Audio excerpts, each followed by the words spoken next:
Hər vaxtınız xeyir olsun, dəyərli müdavimlər və müəllimlər. Mən tarix və kurikulum müəllimi Təminə Hüseynova. Bugün sizlər üçün Azərbaycan tarixindən erkən dövlətlərə aid olan kuti və lulibilərin oxşar və fərqli cəhətini izah edəcəm.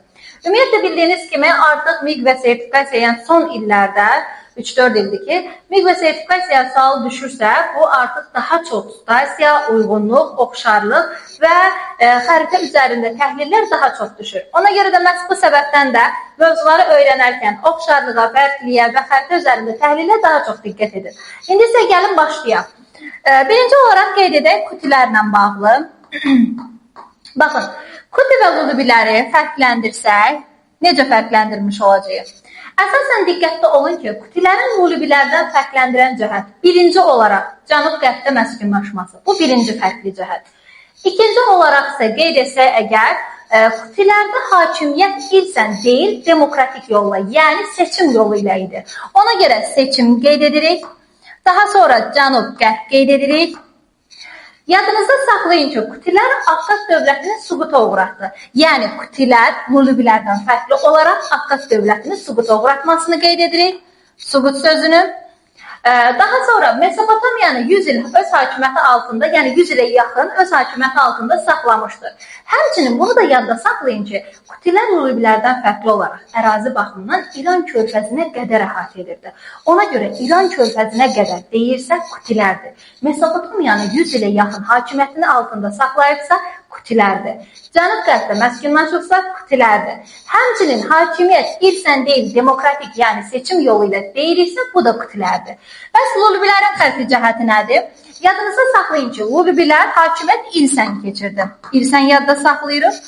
Ərazi baxımından Diyala çayına qədər idi. Baxın, diqqətli olun. Kutilərdə İran körfəzinə qədər deyirik. Amma lulibilərdə Diyala çayına qədər deyirik. Daha sonra, deməli, Nuzi şəhərində hurilərlə ticarət əlaqələri saxlamışdır. Yəni, hurilərlə ticarət əlaqəsi saxlamağı deyiriksə, lulibilərlə götürmüş olacaq.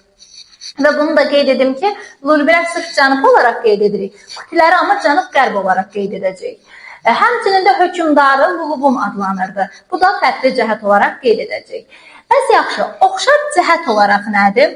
Yadınızda saxlayın ki, həm kutilər, həm də lulibilər eradan əvvəl 3-cü minilliyin ikinci yarısında yaranmışdır. Bu birinci oxşarlıq.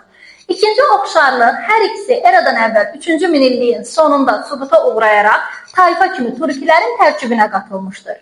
Üçüncü oxşar cəhət Akkadlarla mübarizə aparması qeyd edirik. Dördüncü oxşar cəhət çox tanrılığın olmasını qeyd edəcək. Beşinci oxşar cəhət erkən dövlət olmalarını qeyd edəcək. Həmçinin yadınızda saxlayın ki, həm kutilər, həm də lulibilər Mesopotamiya ilə ticarət əlaqələri saxlamışdır. Bu da onlar üçün oxşar cəhət olaraq qeyd edəcək.